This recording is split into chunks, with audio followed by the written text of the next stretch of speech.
La décision du Conseil constitutionnel est tombée ce matin.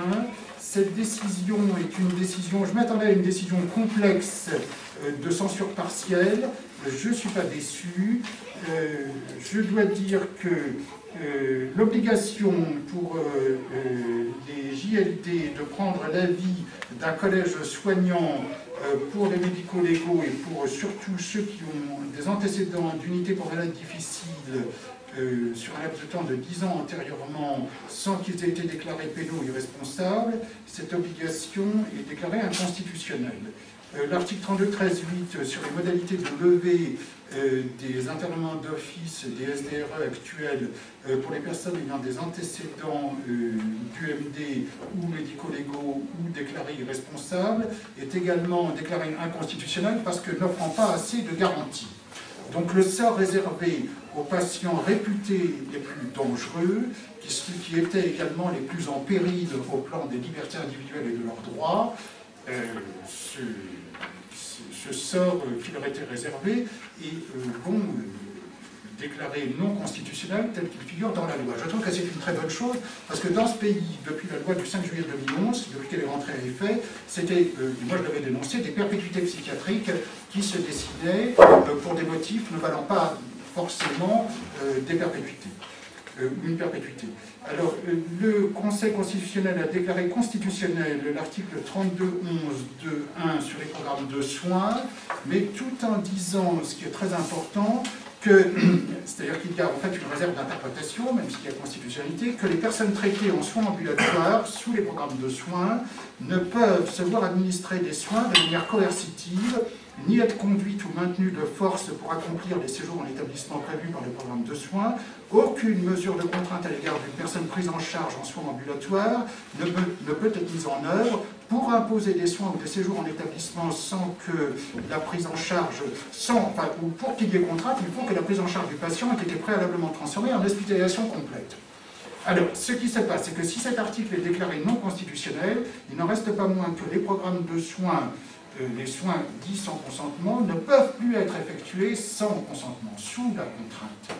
Cela veut donc dire, et là, moi je trouve que cela complexifie considérablement la donne, ça veut dire que les programmes de soins qui sont pourtant des programmes de soins obligatoires sont libres. Et ça veut dire que ces soins qui sont libres ne le sont pas vraiment et que la contrainte n'y est pas vraiment tout en y étant. Alors je pense, nous c'est ce qu'on réclame, puisqu'il doit y avoir une réforme de cette loi vu les déclarations d'inconstitutionnalité sur le sort réservé aux médico-légaux ou sur les personnes qui ont des antécédents du MD, eh bien nous demandons une clarification législative. Et en l'espèce que soit les programmes de soins soient absorbés dans les soins libres de façon claire, soit, si tel n'est pas le cas, qu'il y ait des garanties judiciaires d'offerte à ces programmes de soins, et donc une judiciarisation des programmes de soins, soit là, soit là. Alors, donc, cette décision est une décision d'inconstitutionnalité partielle et une décision complexe. En tout cas, la loi du 5 juillet 2011 doit être réformée. Le gouvernement a jusqu'au 1er octobre 2013 pour réformer par voie parlementaire cette loi, ce qui veut dire que le prochain gouvernement qui sortira des urnes devra mettre en chantier la réforme de la loi du 5 juillet 2011. Et ça, c'est une très bonne nouvelle.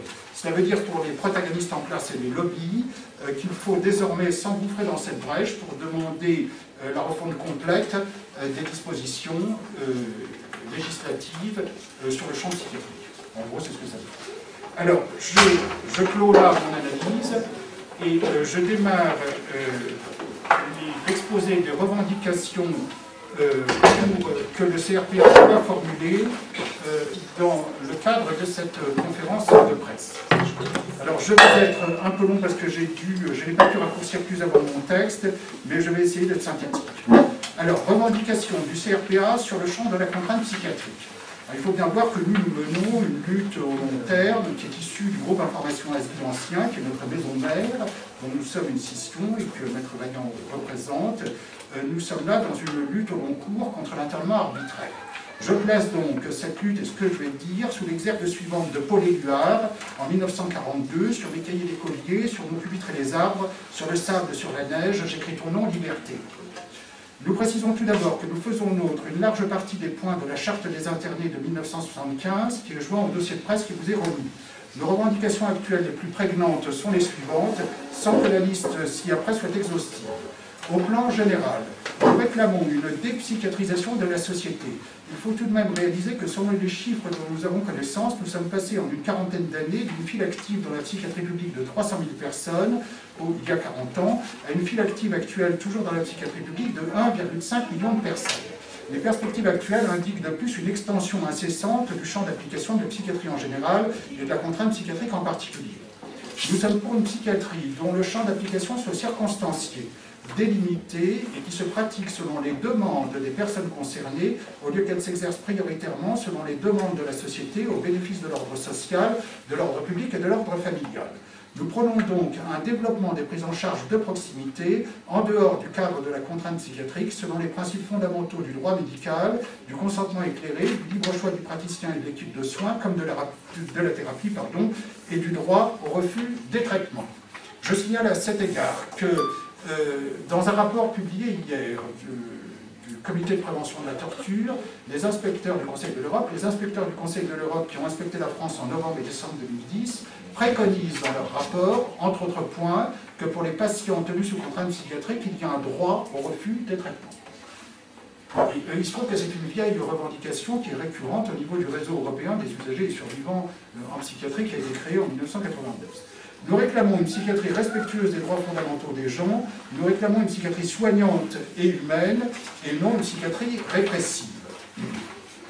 Nous sommes pour la création d'un comité d'éthique spécifique à la psychiatrie avec une commission par établissement. Et c'est la Commission nationale consultative des droits de l'homme qui a lancé cette idée dans son dernier avis du 22 mars. Ce comité d'éthique devant être composé de façon paritaire et nous inclure comme consultants là où nous sommes présents.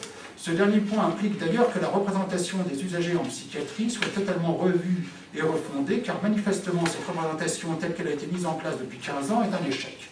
Nous réclamons donc la fin du monopole de fait, qui n'est pas un monopole de droit, dont bénéficie la FNAPSI, Fédération nationale des associations d'usagers en psychiatrie, en matière de représentation des usagers en psychiatrie. Nous réclamons qu'une table ronde soit mise sur pied après les élections législatives de juin 2012 avec les pouvoirs publics, le ministère du Travail et de la Santé, mais également le ministère de la Justice, et nos diverses associations d'usagers dans leur diversité, de sorte que la représentation des usagers en psychiatrie dans ce pays soit refondue et repensée dans le respect du fait qu'il y a en effet dans ce pays une contestation de l'arbitraire psychiatrique, qu'en effet nous représentons avec nos collègues du GIA, et que nous devons être représentés dans les instances officielles, alors que nous en avons été exclus d'emblée dès 96-97. Sur l'internement et la contrainte psychiatrique. Nous avons même été brocardés longtemps, ce qui est un comble comme étant de prétendus scientologues. C'est quand même un comble. Personnellement, je n'ai rien de scientologue. Je suis un ancien gauchiste 68 et j'ai appartenu un bon bout de temps à la mouvance communiste. Je ne vois pas le rapport avec la scientologie. Sur l'internement et la contrainte psychiatrique.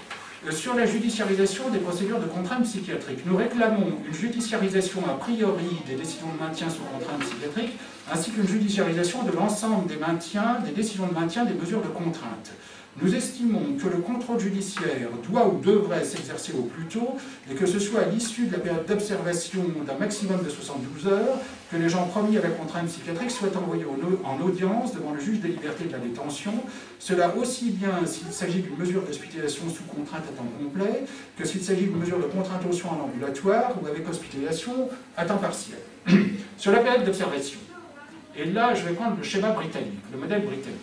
Nous réclamons qu'elle ne puisse pas permettre une mise sous traitement psychiatrique sous contrainte, sauf des cas d'exception devant être dûment justifiés et objectivés par plusieurs constats médicaux concordants, ou en cas d'urgence, évidemment en cas de crise et d'urgence. À l'instar des mesures d'observation du Royaume-Uni, ces périodes doivent avoir cours sans contrainte aux soins et permettre aux patients qui souhaitent d'organiser leur défense, ainsi qu'il est de rigueur, pour toute autre modalité de privation de liberté. La période d'observation, pour moi, doit être nette de toute contrainte aux soins pour que cette observation soit effective et in vivo sur la personne telle qu'elle est, et non faussée des médicaments. Dans cette période d'observation, la personne doit pouvoir bénéficier à sa demande de l'assistance d'un avocat, et si elle le souhaite, d'une personne de confiance qu'elle désigne librement.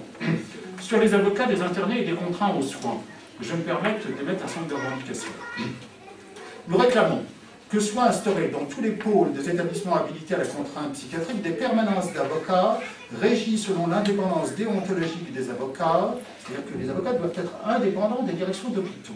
Nous réclamons également que la liste des avocats volontaires de permanence sur ce terrain soit affichée dans tous les services habilités à la contrainte psychiatrique de façon visible et accessible. Concernant la formation des avocats des patients, nous réclamons des cycles de formation des avocats gérés par les barreaux eux-mêmes, avec nos participations en jonction avec les universités de droit. Et avec les fonds, les fonds dédiés pour les formations, mais pour la formation universitaire et la formation permanente également. Cela donc indépendamment des hôpitaux.